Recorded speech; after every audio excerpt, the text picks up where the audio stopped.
Hi, this is Mardy once again and welcome to my channel.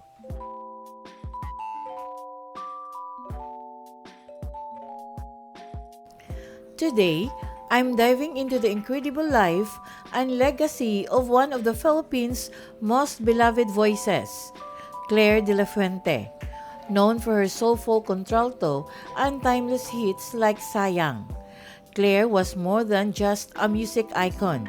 She was a powerhouse businesswoman, a dedicated mother, and a trailblazer in many areas of her life.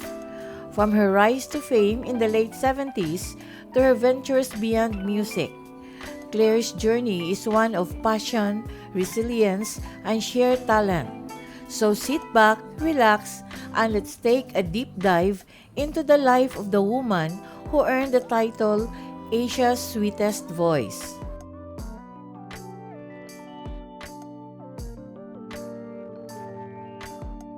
If you are new to my YouTube channel, please don't forget to like, comment, and subscribe.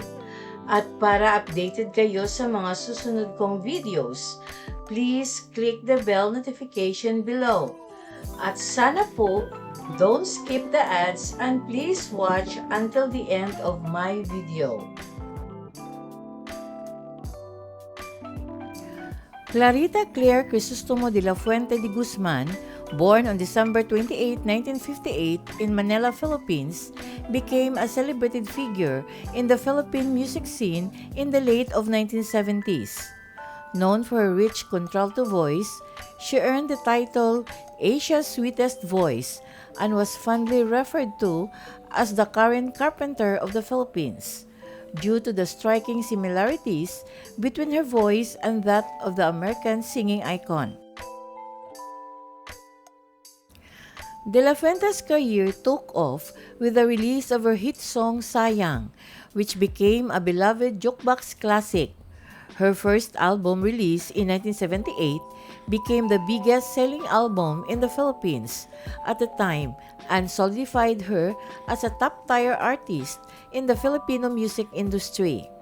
Sa buong karera niya, naglabas siya ng 8 album, kasama ang iba pang mga kilalang hit tulad ng Minsan-Minsan at Nakaw na Pag-ibig, na lalong nagpapatibay sa kanyang katayuan bilang isa sa mga nangungunang balladeer sa bansa.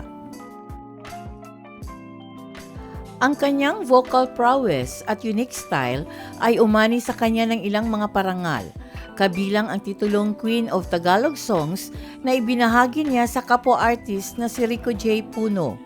Kilala rin siya bilang isa sa mga jukebox queens ng kanyang panahon, kasama ang mga kontemporaryo tulad nila Imelda Papin, Eva Eugenio at Lydia Truyes.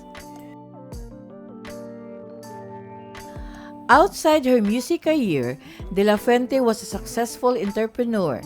She became president of the Integrated Metropolitan Bus Operators Association, representing 70% of Metro Manila's bus operators.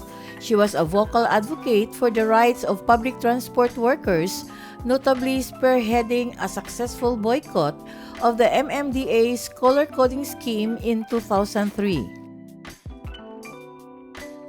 Sumabak din si De La Fuente sa ilang iba pang negosyo, kabilang ang pagtatag ng The Skin Shop sa industriya ng kosmetiko at pagbubukas ng Gracielos at Claire de la Fuente Seafood and Grill sa culinary world.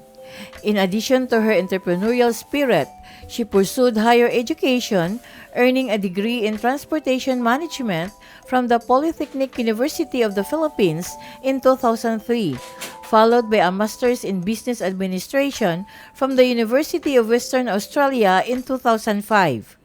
In 2016, she received a doctorate in naturopathic medicine from the University of Makati, a field she studied to help people through alternative medicine. In her personal life, De La Fuente was married to Moises de Guzman, her husband and best friend for 28 years, until his death in December 2006 following a prolonged battle with cancer. They had 2 sons, Gregorio and Gracielo.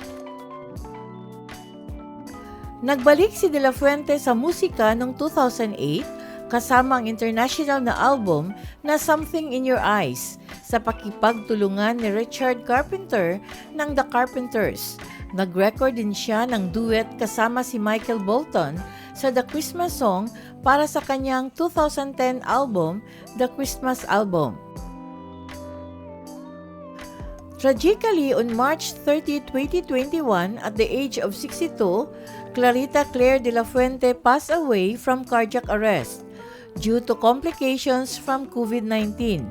She had been hospitalized at Pope John Paul II Hospital in Las Piñas after testing positive for the virus. Her passing was a great loss to the music industry and to her many fans, leaving behind a legacy of timeless songs and inspiring a generation with her talents and entrepreneurial achievements. Thank you very much for watching. And according to a famous quote, "Keep your head up. God gives His hardest battles to His strongest soldiers."